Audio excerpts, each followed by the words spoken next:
The first sliver of Christmas morning light was a pale, hesitant thing, barely strong enough to gild the edges of the frosted window panes. I was already awake, had been for hours, my body thrumming with a quiet, joyful energy that refused to be subdued by something as trivial as sleep. The house was a sanctuary of silence, a perfect, pristine canvas waiting for the day's colors to be splashed across it. I breathed in the scent of pine and cinnamon that I had so carefully curated, a deep, satisfied breath. It was perfect. Everything was going to be perfect. I moved through the downstairs rooms on silent, sock-clad feet, a general surveying her kingdom before the troops arrived. The tree stood as a magnificent centerpiece, a towering Douglas fir I had chosen myself, its branches perfectly symmetrical, laden with ornaments that each held a tiny piece of our family history. The lights, which I had tested 3 times last night, cast a soft, multicolored glow that danced over the carefully wrapped presents heaped beneath. No generic red and green paper for this family. I had chosen a theme of silver and deep blue, each gift tied with a luxurious white ribbon. It was elegant. It was cohesive. It was exactly as I had pictured it. In the kitchen, the coffee was already brewing, its rich, bitter aroma mingling with the sweet promise of the cinnamon rolls proofing on the counter. The turkey was prepped and waiting in the refrigerator, the vegetables were chopped and stored in neat containers, the table was set with my grandmother's china. Every detail had been attended to, every potential for chaos systematically eliminated. This was my gift to them, to my family. This seamless, beautiful, joyful day. This was the unwrapped truth of my love for them, not in a single present, but in the flawless execution of this tradition. A glance at the antique clock on the mantel told me it was just past 7. Soon, the silence would be broken by the pitter-patter of Maya's excited footsteps on the stairs. I could almost hear her squeal of delight, see her wide eyes taking in the magic of it all. My little girl, my Christmas angel. And Marcus, a small, private smile touched my lips. Marcus would grumble and pretend he was too old for this, but his eyes would sparkle when he thought no one was looking. He always did. I decided to start the bacon. The savory smell would be an irresistible lure, drawing them from their beds. As the first slices sizzled in the pan, I allowed myself a moment to lean against the counter and simply absorb the peace. This was the eye of the storm, the calm before the beautiful, chaotic love of family filled every room. But as the clock ticked past 7:30, a tiny, unwelcome thought began to needle at the edges of my contentment.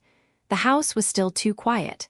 Usually, by now, I would have heard the creak of floorboards upstairs, the flush of a toilet, the low murmur of Marcus's television. Perhaps they were sleeping in. It was a holiday, after all. They were entitled to their rest. I finished the bacon and placed it on a plate lined with paper towels, the crisp strips a testament to my patience. The cinnamon rolls went into the oven, filling the kitchen with a warmth that should have been comforting. I poured myself a cup of coffee, the ceramic mug warm against my palms, and climbed the stairs. I would wake them gently. The smell of breakfast would do the trick. I went to Maya's room first. Her door was adorned with a construction paper wreath she had made at school.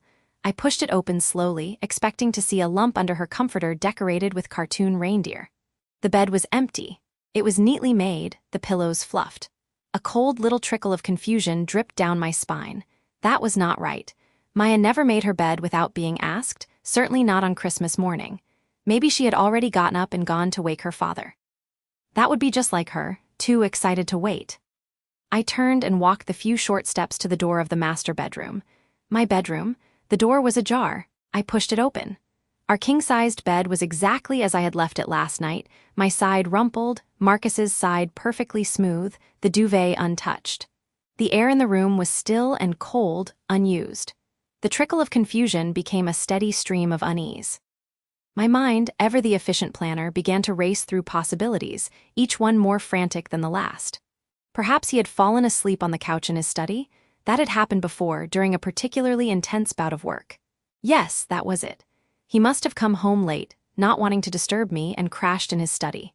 And Maya, early riser that she was, must have found him there, and they were both now sleeping, curled up together.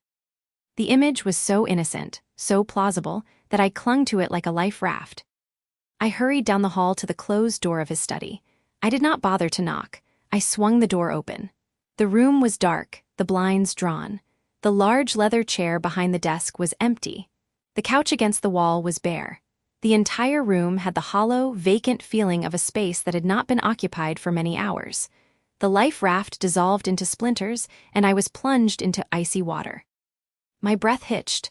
My heart began a frantic, hammering rhythm against my ribs. Where were they? A father and daughter missing on Christmas morning? It did not make sense. My eyes scanned the room, looking for a note, a clue, anything. There was nothing. Just the silent, accusing hum of his computer monitor. Maybe they had gone out for a surprise. Pancakes? A last-minute gift. But no, all the shops were closed. And Marcus would not do that. He knew the schedule, he knew the plan. He would never jeopardize the perfect flow of the day. Unless something was wrong. The doorbell rang, a shrill, unexpected sound that shattered the heavy silence of the house. It was too early for guests. My parents were not due for hours. Who could it be? A neighbor with a gift? For a wild, irrational moment, hope flared. It was them. They had locked themselves out. That was the answer. It was all a silly misunderstanding. I practically ran down the stairs, my socks slipping on the polished wood, and yanked the front door open. But it was not Marcus and Maya standing on the porch. It was Terrence, Marcus's older brother. And the sight of him stole the breath from my lungs. Terrence was a mess. His coat was misbuttoned, his hair was standing on end as if he had been running his hands through it repeatedly, and his face was pale and etched with a deep, frantic anxiety. His eyes, so like Marcus's, were wide and bloodshot. "Clara," he gasped, his voice ragged. "Are they here? Tell me they are here." The world tilted on its axis. The carefully constructed fortress of my innocent explanations crumbled into dust. "Terrence, what are you talking about? Who? What is going on?" "Maya," he said, the name a desperate plea. "I have been trying to find Maya all night. Marcus called me last night around 10. He was not himself. He said he had Maya and they were going for a drive. He said not to worry. But he was not making sense, Clara. His voice was all wrong. And then his phone went dead. I have been calling him, driving around all night. I hoped maybe he brought her here." The words landed like physical blows. The shared, unspoken fear that had been coiling in my gut now had a name, confirmed by the terrified face of my brother-in-law. The perfect Christmas morning, with its wrapped presents and simmering spices, was a lie. A beautiful, fragile shell that had just been smashed to pieces. I could not speak. I could only stare at Terrence, my hand still gripping the doorframe, the only thing holding me upright. The cold from the open doorway seeped into my bones, but it was nothing compared to the ice that was now forming around my heart. The unwrapped truth was not a gift of love. It was this. This terrifying, empty silence where my family was supposed to be. The silence in our kitchen had become a physical thing, a heavy, cold mist that filled the space between Terrence and me. The clock on the wall ticked, each click a tiny hammer against my skull. I watched my husband's hands, those familiar, capable hands that had held mine through so much, now clenched into white-knuckled fists on the worn oak table. He was staring at a water stain on the wood grain as if it contained the secrets of the universe. I could not take it any longer.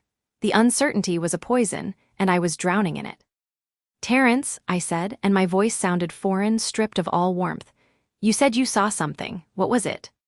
He flinched, his gaze finally lifting to meet mine. The pain in his eyes was so raw, so immediate that I almost recoiled. He did not want to say it. He wanted to push the knowledge back into the dark corner where he had kept it buried, where it could not hurt us. But it was too late for that. The foundation of our life together was already cracked, and the truth was seeping through. "Months ago," he began, his voice a low, gravelly tremor. "I thought it was nothing. I told myself I was being paranoid. A fool." He swallowed hard. "I was using Marcus's iPad to look up a recipe. A notification popped up. A text message." My heart stopped. From whom? It was not the number I had for him. It was unfamiliar.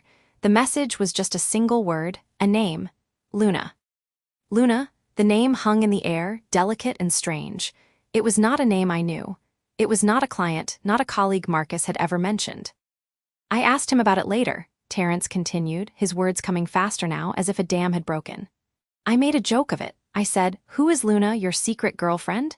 He let out a bitter, hollow laugh. He did not even blink. He said it was a code name for a new project at work, something highly confidential. He said the security was tight and they used burn phones. It sounded plausible. He is in finance. He deals with sensitive mergers. I believed him. I wanted to believe him. He looked at me, his expression pleading for understanding. But then there were the absences, Clara, the late nights that became more frequent, the weekend conferences that always seemed to pop up at the last minute. One time I called him on a Saturday when he was supposed to be in Albany. His phone went straight to voicemail. For 12 hours. When he finally called back, he said the hotel had terrible service. He was breathless, like he had been running. I heard a city bus in the background, one of our city buses, with that distinct hydraulic hiss. I told myself I was imagining things. I loved him. I did not want to see what was right in front of me. A cold fury began to mix with my devastation. The pieces were not just falling into place, they were assembling into a monster. "We need to call Ben," I said, my tone leaving no room for argument. Ben was Marcus's oldest friend, his college roommate, the best man at our wedding. If anyone knew the real Marcus, it was Ben. Terrence nodded, his face pale. He pulled out his phone, his fingers shaking as he scrolled for the number. He put it on speaker and set it on the table between us. The ringing tone was obscenely cheerful. Ben answered on the third ring. "Terrence, hey man, what is up? How are you and Clara?" The normalcy of his greeting was a special kind of cruelty.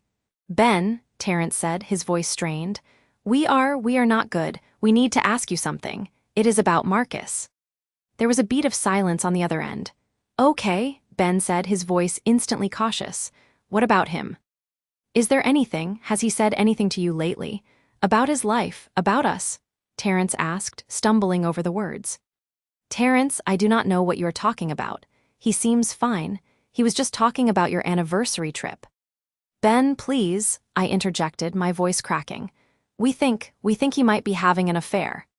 The silence that followed was profound. It was not a silence of surprise, but a silence of dreading this exact moment. "Clara," Ben said finally, his voice heavy with regret, "I cannot get in the middle of this."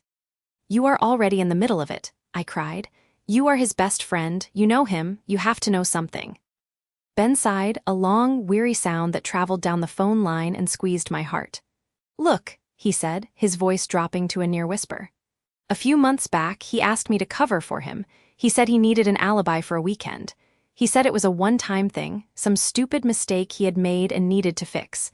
I do not know what I thought. I did not ask for details. I did not want to know." "An alibi for what?" Terrence demanded, his voice rising. "He said he had rented a place. A small apartment, over in the North End. He said he needed somewhere to work." Ben's voice was thick with shame. "He paid for it in cash. He even has a second phone, a cheap prepaid thing he uses for that part of his life. I saw it once. I pretended I did not." A second phone, a secret apartment. The words were not just suspicions anymore, they were facts, cold and hard. The room tilted around me. Marcus had not just had a fleeting mistake, he had built a whole other existence. He had constructed a parallel life with foundations and walls, and I had been living next door, oblivious. "Do you have the address?" Terrence asked, his voice terrifyingly calm. Ben hesitated. "I should not." "Ben, give me the address," Terrence said, each word a carefully measured threat. Another long pause, then a defeated sigh. "It is 214B on Willow Street, top floor, but guys, please, think about what you are doing." Terrence ended the call without another word. The screen went black. The kitchen was silent again, but the mist had solidified into ice. We had our destination. We had our proof, even before we saw it. Getting there was just a formality, a ritual we had to perform to make the nightmare real. The drive to the North End was a blur of streetlights and silence. I do not remember getting into the car. I do not remember the route we took. I only remember the feeling of my hands clenched in my lap, my nails digging half-moons into my palms. Terrence drove with a grim focus, his jaw set so tight I could see the muscle twitching. We pulled up across the street from 214 Willow Street. It was an old brownstone, sandwiched between a bodega and a laundromat. Unassuming. Anonymous. Perfect for a secret. We did not speak. We just stared at the building, at the single lit window on the top floor. Was he there now? Was he with her? The thought sent a fresh wave of nausea through me. We got out of the car and crossed the street, our footsteps echoing in the quiet night. The front door was unlocked. We walked up 3 flights of narrow, dimly lit stairs. The hallway on the top floor was lined with 4 doors. 214B was at the end. We stood before it, two intruders in our own tragedy. There was no sound from within. The door was just a door, painted a dull beige, with a cheap brass number nailed to it. This was it, the epicenter of the earthquake that had shattered our world. We did not knock. We did not have a key. We just stood there, paralyzed by the finality of what we were about to confirm. Then the door next to us, 214A, opened. An elderly woman with a kind, wrinkled face and a small dog on a leash emerged. She smiled at us, a neighborly, unassuming smile. "Oh, hello," she said cheerfully. "Are you friends of the young couple? They are so quiet you would hardly know they are there. Such a nice pair." The world stopped. The air left my lungs. I felt Terrence's hand find mine, his grip crushing. The woman's smile faded slightly as she took in our frozen, horrified expressions. "Is everything all right?" she asked, her head tilting with concern. I could not speak, I could not breathe. I could only stare at the beige door behind which lived a nice couple. My husband was part of a nice couple, and I was just the wife he left behind. The silence in the car was a physical weight, pressing down on my chest until I felt I could not draw a full breath. Outside, the familiar streets of our neighborhood slid by, each house decked in cheerful, twinkling lights that felt like a mockery. Christmas Eve, and I was driving home with my son to confront the ruins of our family. Liam sat stiffly in the passenger seat, his jaw set, his gaze fixed on some distant point beyond the windshield. He had not spoken since we left his apartment, where the air had been thick with unspoken accusations. I knew he was here for me, not for his father. That knowledge was a small, cold ember of warmth in the vast chill that had settled inside me. We pulled into the driveway, and for a moment we both just stared at the house. Our home. For 35 years it had been a sanctuary. Now it looked like a fortress I did not want to enter. The porch light was on, a single harsh beacon in the deepening twilight. I could see a shadow move past the living room window. Clara. My heart hammered against my ribs, a frantic bird in a cage of bone. "Are you ready?" Liam asked, his voice low and gravelly.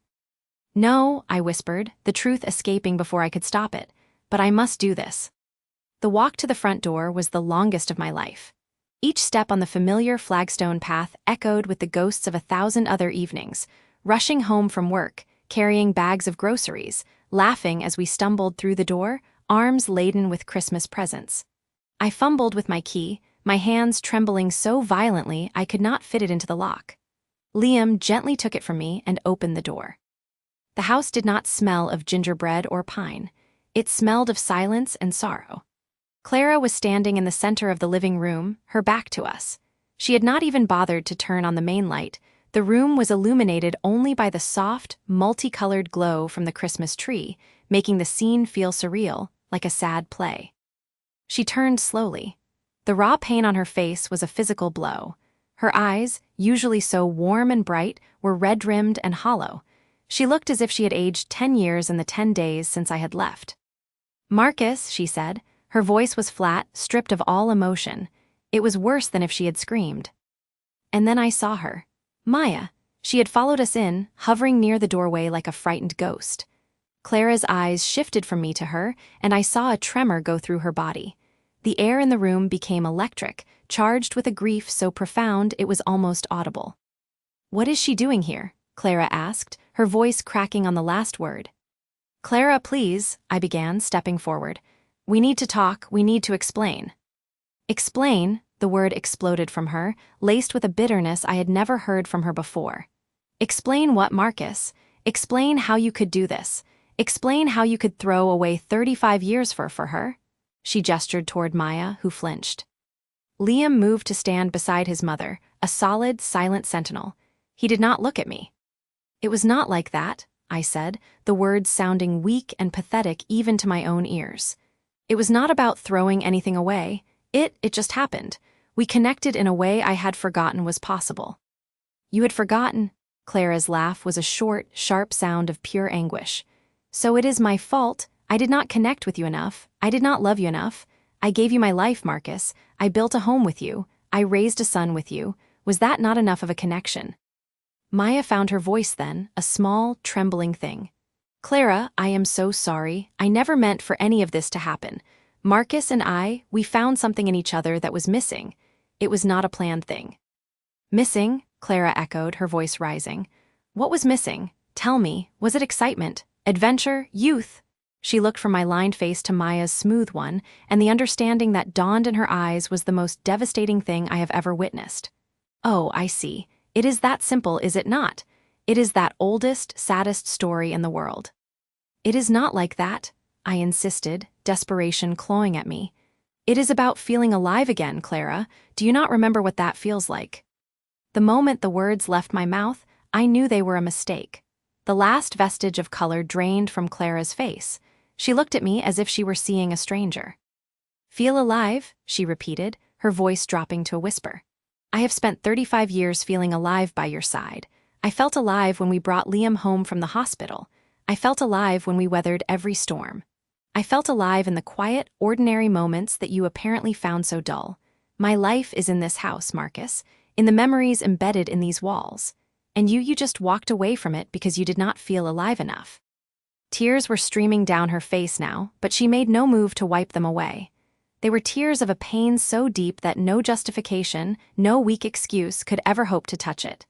My words, all my carefully rehearsed explanations, crumbled to dust in the face of her raw, honest grief. They were hollow. They were nothing. Get out, she said, her voice trembling but firm. Clara, please, I begged. I said get out. This time she did scream, the sound tearing from her throat. Both of you, get out of my house. Liam stepped forward, his body tense. You should go, Dad, now. I looked at my wife, at the utter desolation in her eyes, and I looked at my son, whose gaze held only cold disappointment. There was nothing left to say. The reckoning had come, and I had been found wanting. I turned and walked out, Maya following silently behind me. The door closed with a soft, final click that echoed in the silent night. It was the sound of my old life ending. I do not remember the weeks that followed with any clarity. They were a gray blur, a season of ashes. Christmas came and went, a non-event I spent alone in a sterile rental apartment, the silence broken only by the impersonal hum of the refrigerator. The gifts I had bought for Clara and Liam remained wrapped in a corner, a monument to my foolishness. The real story, I know now, was not happening in my empty apartment. It was happening in the home I had left behind. Clara told me later, in one of our few stilted conversations, about those first few days. She said the house felt like a tomb.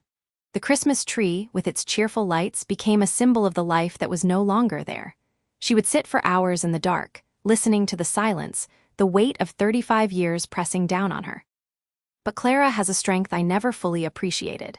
She told me she found it, not in anger, though there was plenty of that, but in the quiet moments with Liam. He came by every day, not saying much, just being there. He would make her tea, or they would watch an old movie, the familiar dialogue a comfort against the unfamiliar chaos of their new reality. She said she drew strength from her faith, not for answers, but for the grace to endure the questions. She would sit in the pew of our old church, the same one we had been married in, and pray not for things to go back to the way they were, but for the courage to face what was to come. She had a choice, she said. She could let the legacy of our marriage be one of bitterness, a poison that would taint the rest of her life, or she could choose a more difficult path, a painful grace. It was not about forgiving me, not then. It was about refusing to let my failure define her. I saw her about a month after Christmas. It was a chance meeting at the grocery store. I was rounding an aisle, my cart nearly empty, and there she was. For a moment, we both froze. She looked different. Thinner, yes, but there was a new light in her eyes, a quiet steadiness that had not been there before. She was not the shattered woman I had left in the living room. She was someone who had gathered the pieces and was beginning to see that they might form a different, but still beautiful, picture.